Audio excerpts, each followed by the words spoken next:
Hello, and thanks for joining us for 5 questions in 5 minutes. Today we're doing the drinks industry, and I'm delighted to welcome Sam Surl, who is founder of the award-winning Coupette Bar, one of the Sipsmith gin team, and a researcher and analyst to the drinks industry. Thanks for joining us, Sam. I'm going to kick straight off with the first question, which is, what is your history in the drinks industry? Pleasure, Paul. Well, when I first came to London, I was a history teacher, in fact. So I wasn't involved in the industry at all. But to pay my mortgage back in the day, I worked at the weekends as part of the Maxwell's group in Covent Garden, both on the floor as a waiter and also behind the bar. After that, I was asked to join the team opening the Market Bar in Portobello Road, which was previously the Black Cross, or the Golden Cross, as I recall. And they also opened Beach Blanket Babylon, which went on to be hugely famous.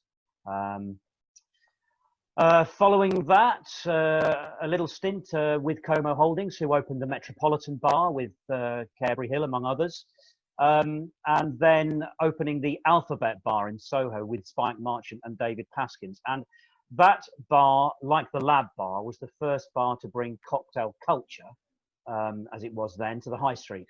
I use the word culture loosely because it was Cosmos and Seabreezes, but nonetheless, there were cocktails on the high street.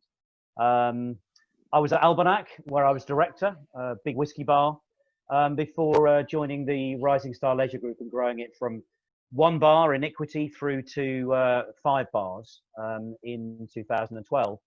And yeah, thereafter, consultancy and Coupette.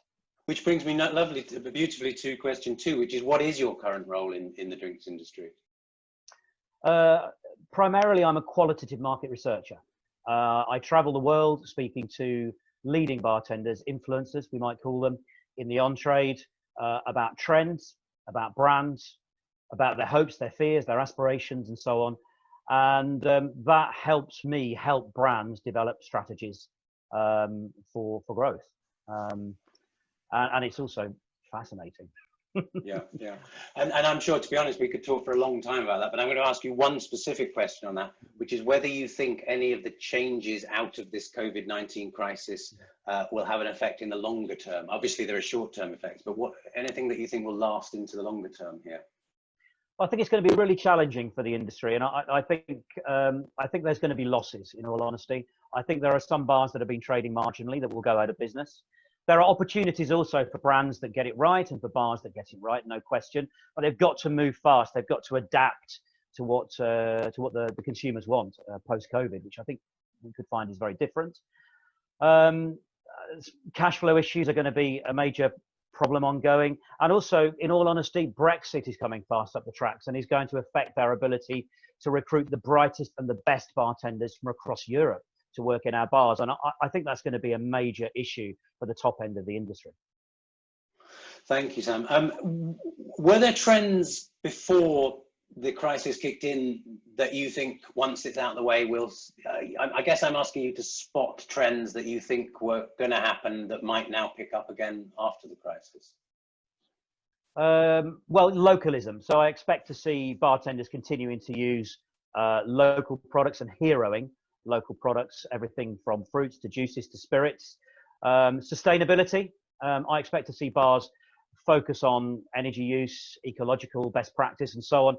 And also, I think we expect to see a trend continue. This is a consumer trend, really, for drinking less and drinking better. So low alcohol cocktails were big, or getting bigger before COVID, and I suspect that will continue. And also drinking higher quality products as well. So yeah, I think those will definitely continue. Lovely. And the last question, question 5, is, if you were a betting man and you had to bet on one single next big thing, what would that next big thing be? Well, it's funny. I've been on lots of Zoom conferences and things with friends and colleagues over the last 3 months, and a lot of my friends have been making, even with a non-cocktail background, have been making cocktails at home.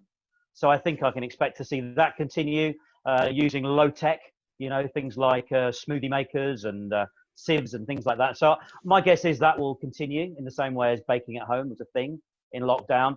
And also at Coupette, we have been selling pre-packaged signature cocktails from the bar. And again, I think more and more consumers will be buying high quality cocktails to consume at home, whether from the supermarket or from their favorite local bar.